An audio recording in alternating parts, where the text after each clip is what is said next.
કેશોદ કોંગ્રેસના પ્રમુખ અને ગ્રામ્ય વિસ્તારના આગેવાનો રસ્તા બાબતે રજૂઆત કરવા જાય તે પહેલા ડેપ્યુટી કલેક્ટરે લીધા આડે હાથ. કેશોદ તાલુકાના શહેર કોંગ્રેસના આગેવાનો તેમજ કેશોદ તાલુકાના 53 ગામોમાંથી અંદાજિત 41 જેટલા ગ્રામ્ય વિસ્તારમાં રોડ રસ્તાનું કોઈ નિશાન જોવા મળતું જ નથી. ત્યારે વરસાદની મોસમ હોય, ડાન્સિંગ રોડને મેટલિંગ કરી હાલ પૂરતો વ્યવસ્થિત કરવામાં આવે. 3 મહિના બાદ ફરી રેગ્યુલર અને લોકો કાયમી ઉપયોગ કરી શકે તેવા રોડ બનાવી આપવામાં આવે તેવી માંગણી સાથે કોંગ્રેસના હોદ્દેદારને આવેદનપત્ર આપવા ગયા હતા. તો કંઈ બોલે તે પહેલા જ ડેપ્યુટી કલેક્ટરે પોખણા કરી લીધા. કોંગ્રેસના આગેવાનો દ્વારા તેમની રજૂઆત માટે ગયા હતા તે રજૂઆતને ધ્યાનમાં લેવા જણાવ્યું હતું. આશીષ પીઠિયા, ચેરમેન કિસાન કોંગ્રેસ સમિતિ કેશોદ. આજે અમે કિસાન કોંગ્રેસ સમિતિ અને કોંગ્રેસ સમિતિ દ્વારા ડેપ્યુટી કલેક્ટરને મુખ્યમંત્રીનું આવેદન આપ્યું છે કે કેશોદ તાલુકાની અંદર 52 ગામનો સમાવેશ થાય છે, જેમાંથી 41 ગામોના રસ્તાઓ અત્યંત બિસ્માર હાલતમાં છે. જોકે ડબલ એન્જિનની સરકાર એવા બણગા મારે છે કે અમે દરરોજ 91 કિલોમીટરનો રસ્તો બનાવીએ છીએ, જે પ્રધાનમંત્રી ગ્રામ સડક યોજના દ્વારા બનાવવામાં આવે છે. અને 2023ના આંકડા મુજબ એક વર્ષની અંદર જેમણે 7.5 લાખ કિલોમીટરના રસ્તાઓ બનાવ્યા છે, તો કેશોદમાં શા માટે કોઈ રસ્તાની કામગીરી થતી નથી?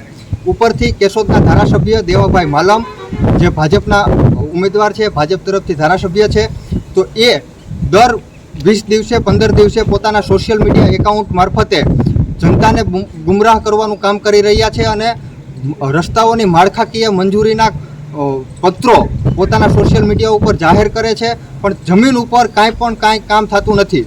અખોદરથી પંચાળા, પછી મઢડાથી ચાંદીગઢ જે રસ્તાઓ માળખાકીય મંજૂરી મળી ગઈ હોવા છતાં, ઇન્દ્રાણાથી બલાગામ, આ 3 રસ્તાઓને માળખાકીય મંજૂરી મળી ગઈ હોવા છતાં આજે જમીન ઉપર કોઈ પણ પ્રકારનું કામગીરી હજી 6 મહિના થઈ નથી. તો એ બાબતે આજે અમે આવેદન આપ્યું છે અને 10 દિવસની અંદર આ તમામ બિસ્માર હાલતમાં જે 41 રસ્તાઓ છે, 41 રસ્તાઓનું રિપેરિંગ કરવા માટે અને 3 મહિનામાં નવીનીકરણ કરવા માટે કહેવામાં આવ્યું છે. અને જો આવું નહીં થાય તો કોંગ્રેસ પક્ષ દ્વારા ગાંધી જિંદગી માર્ગે આંદોલન કરવામાં આવશે. અગ્રાવત, પૂર્વ પ્રદેશ મંત્રી કોંગ્રેસ. આજ રોજ અમે લોકોએ આવેદન આપેલું છે, જે આવેદન કેશોદ તાલુકાના તમામ રોડ રસ્તાઓ માટે થઈ અને આપેલું છે.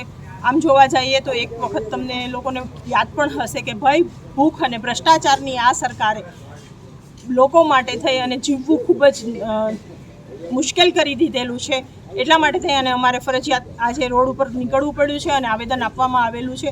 જે આવેદનની અંદર અમે પ્રજાલક્ષી કામો માટેની માહિતી પૂરેપૂરી સંકલનમાં લઈ અને આવેલા છીએ. અને સાથે જે કહેવામાં આવે છે કે અમે લોકો દરરોજ અને દરેક પલે પ્રજાની કામગીરીમાં વ્યસ્ત છીએ, પણ તમે જોઈ શકો છો કે આજે કેવી બદતરમાં બદતર હાલત છે. પ્રજાને ન તો વ્યવસ્થિત રીતે રસ્તા મળે છે, પ્રજાના જ ટેક્સના પૈસે આ લોકોએ ખૂબ ભ્રષ્ટાચાર આદરેલો છે. તો અમે લોકોએ એની મૂંગી અને બહેરી સરકારની આંખ ઉઘાડવા માટેનો આજે એક નાનકડો પ્રયત્ન કરેલો છે. આગામી દિવસોની અંદર જો પ્રજા માટે થઈ અને ભાજપ સરકાર નહીં જાગે તો અમે આનાથી પણ વધારે મોટું આંદોલન પણ કરી શકશું અને પ્રજા માટે થઈ અને રોડ ઉપર પણ ઉતરી શકશું. નમસ્તુ, જય હિન્દ, જય ગરવી ગુજરાત. રાવલિયા મધુનો રિપોર્ટ, S9 ન્યૂઝ, જૂનાગઢ. અમારી તમામ માહિતીથી અપડેટ રહેવા માટે જોડાયેલા રહો S9 ન્યૂઝ સાથે.